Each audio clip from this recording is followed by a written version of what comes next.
Good day, ladies and gentlemen, and welcome to Chesterton's Jest, where we shine an unflinching light on the joys, contradictions, and crises within today's Catholic Church and culture.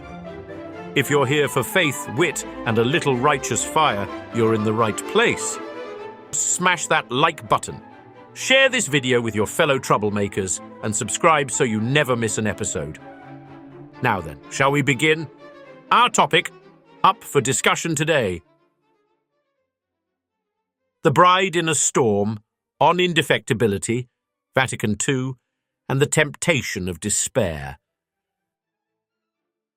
There is a particular anguish known only to serious Catholics. It is not the indifference of the lukewarm, nor the rage of the schismatic. It is the ache of the man who believes, truly believes, that the Church is indefectible, and yet surveys the modern ecclesial landscape with furrowed brow and clenched jaw. He knows Christ promised, "The gates of hell shall not prevail," and yet he sees confusion. He sees liturgical minimalism, where once there was majesty. He sees pastoral ambiguity, where once there was crystalline clarity. He hears language shaped less by the thunder of Trent and more by the soft grammar of accommodation. He reads the anti-modernist warnings of Pope Pius X and compares them with certain theological trajectories that gained cultural oxygen after the Second Vatican Council. And he asks in good faith, how can the indefectible Church appear to wobble? Chapter 1. What indefectibility actually means. Indefectibility does not mean perpetual aesthetic excellence. It does not mean wise governance in every era. It does not mean every pastoral experiment will flourish. It means something far more precise and far more durable. The Church will never lose the apostolic faith. She will never bind error as revealed truth. She will never cease to be the visible bride of Christ.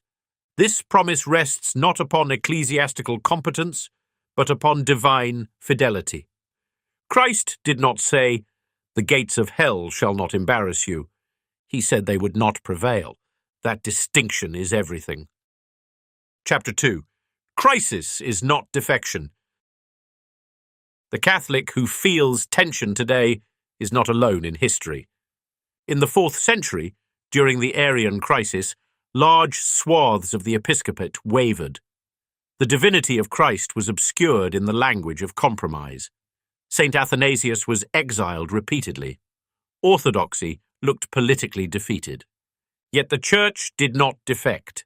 During the Western Schism, multiple claimants to the papacy fractured visible unity. During the Renaissance, moral corruption festered at high levels. Yet the Church did not defect. Confusion is not apostasy. Poor prudence is not dogmatic collapse. Ambiguity is not formal heresy. These distinctions are not evasions. They are theological guardrails. Chapter 3. The Modern Tension. The post-conciliar period undeniably saw shifts in tone, pastoral emphasis, and liturgical reform. The cultural revolution of the late 20th century intersected with ecclesial life in ways both subtle and dramatic. It is historically reasonable to observe that modern philosophical currents, historicism, relativism, liberal anthropology, influenced theological discourse in the 20th century. But one must not slide from intellectual influence into metaphysical defeatism. To say that cultural currents affected clergy is one thing. To say that unseen forces successfully captured and overturned the indefectible Church at the level of faith is another, and it would render Christ's promise void. The former is history, the latter is impossible. Chapter 4. The Appeal of Resistance. It is here that the Society of St. Pius X enters the psychological drama.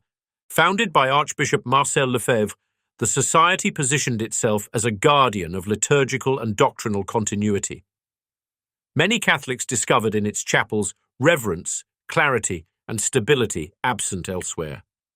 The paradox emerges: how can the Church, indefectible and universal, appear unstable, while a priestly society in which Rome has decided to keep at an arm's length and labelled as irregular appears stable. The temptation is subtle, but real. Perhaps indefectibility resides not in the visible structure, but in the remnant. This thought feels protective. It is also theologically untenable. Chapter 5. Where indefectibility actually resides. Indefectibility belongs to the church founded upon Peter, upon Cephas, the rock whose name was changed by Christ himself. It does not belong to movements. It does not belong to reform societies. It does not belong to resistance blocks. It belongs to the church with apostolic succession and the Petrine office. This does not canonize every prudential decision in Rome. It does not sanctify every pastoral emphasis. It does mean that Christ did not anchor his promise to a society founded in 1970. He anchored it to the apostolic structure he himself established. The rock may appear battered. It may appear politically entangled, but it is upheld, not by human brilliance, but by divine fidelity. Chapter 6. The spiritual pattern. God permits storms. He permitted Peter to deny him 3 times before strengthening his brethren. He permitted the apostles to scatter before Pentecost. He permitted centuries of turmoil without retracting his promise. The bride can be wounded without ceasing to be the bride. The church can experience crisis without ceasing to be indefectible. The model is not triumphalism, it is the cross. Chapter 7. The antagonism toward truth. You noted the hostility often directed toward those who cling to inherited truth. This, too, is not novel. Christ warned that fidelity to truth would provoke opposition, sometimes from within visible religious structures. But opposition inside the church does not equal the church's collapse. It reveals the perennial drama between human weakness and divine constitution. The wheat and the tares grow together until the harvest. Chapter 8. The temptation of despair. The most dangerous temptation in any ecclesial crisis is not rebellion. It is despair masquerading as zeal. The whisper says, the real church now exists somewhere else. But the moment one relocates the indefectible church outside visible apostolic communion, one has quietly undone the very doctrine one sought to defend.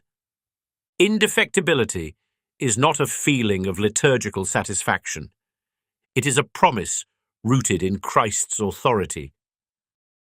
Chapter 9. The path forward.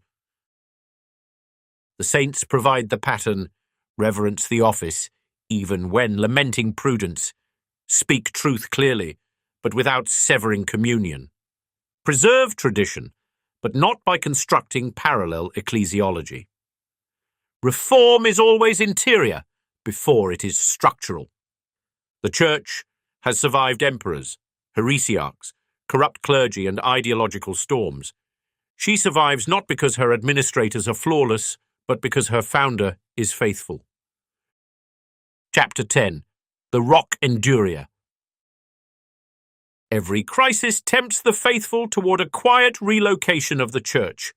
When confusion lingers, when prudence falters, when modern currents erode what once seemed immovable, the thought arises. Perhaps the true church now resides in the remnant, but indefectibility cannot migrate. Christ did not promise survival to movements, enclaves, or resistance societies. He promised endurance to the one church built upon Peter, whose name was changed by Christ himself to Cephas, or rock. This does not deny crisis. It does not baptize imprudence. It does not silence legitimate concern. It simply insists on a theological boundary. The church may be wounded, but she cannot defect. The temptation in every age is to confuse visible turbulence with ontological collapse. Yet history has shown that storms purify without destroying. The bride may appear scarred, but she remains the bride. The remnant, then, is not a parallel structure. It is fidelity within communion. To remain anchored to the rock during turbulence is not weakness. It is confidence in Christ's promise. The gates of hell may batter the walls. They do not prevail. Thank you for watching. If you enjoyed today's video and share our passion for defending the true faith with a touch of humor, smash that like button. Share this video with your fellow troublemakers and subscribe so you never miss an episode. As Chesterton once said, a madman is not someone who has lost his reason. A madman is someone who has lost everything except his reason. So, let's keep our reason and our faith intact together.